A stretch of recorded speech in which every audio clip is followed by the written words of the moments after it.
الكتلة البشرية في الجيش المصري عامل مهم جدا وسبب في قوة الجيش المصري. السلاح فزينا زي أكبر دولة في العالم، عندنا سلاح وعندنا عدد أفراد كتير جدا. ولو جينا نحسبها بالبلدي كده هنلاقي إن أثيوبيا قد 3 كتايب أو 4 كتايب من الجيش المصري اللي هو فارد من أول اسكندرية لحد أسوان.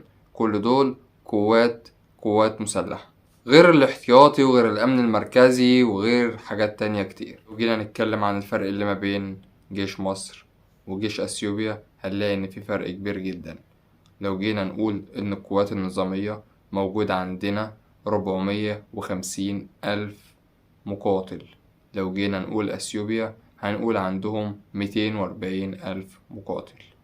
عندنا قوات الاحتياط فقط 450 ألف مقاتل. عندنا قوات الاحتياط 500 ألف مقاتل يدخلوا الجيش في أي لحظة وفي أي وقت. إما أثيوبيا ما عندهاش، عندها 0. إما القوات بقى التانية، عندنا بقى أمن مركزي، عندنا شرطة، عندنا مرور، هما ما عندهمش الكلام ده خالص. دول حماية جوه البلد، يعني دول لو بيحاربوا بره هيبقى في عندك جيش تاني بيأمن البلد هنا من الداخلية. ده بالنسبة للجنود والأفراد. جينا بقى للسلاح ونتكلم عن الدبابات. عندنا 3750 دبابة، هما عندهم 350 دبابة. لو جينا المدرعات عندنا 11,000 مدرعة، هما عندهم 130 مدرعة.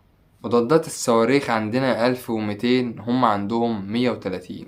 على القوات الجوية احنا عندنا 1050 طيارة حربية، هما عندهم 50 طيارة. طيارات المقاتلة عندنا 250 طيارة، هما عندهم 43 طيارة.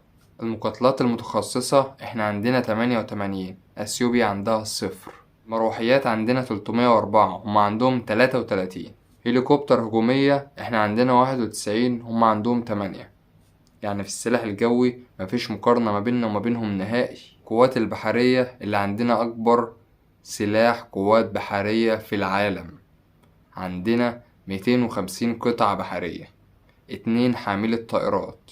عندنا سلاح جامد في البحرية. هما دولة حبيسة، ما عندهمش مواني، ما عندهمش أي سلاح بحرية ولا عندهم أي فكرة عن الأسلحة البحرية، غير إن عندنا 8 غواصات و9 فرقاطات. ويلا بقى، وبكده يكون الفرق واضح جدا أوي ما بيننا وما بين أي حد تاني. وإذا كانت أثيوبيا نفسها تحارب معانا فهي كتبتين 2، وزي ما قال مذيع خليجي قبل كده، 2 ساعة ويدقوا الأرض. فراعنة هدول. متنساش تعمل اشتراك عشان يوصلك كل جديد، وصلي على النبي في الكومنتات، ودوس لايك وفعل الجرس عشان يوصلك كل جديد. والسلام عليكم ورحمة الله وبركاته.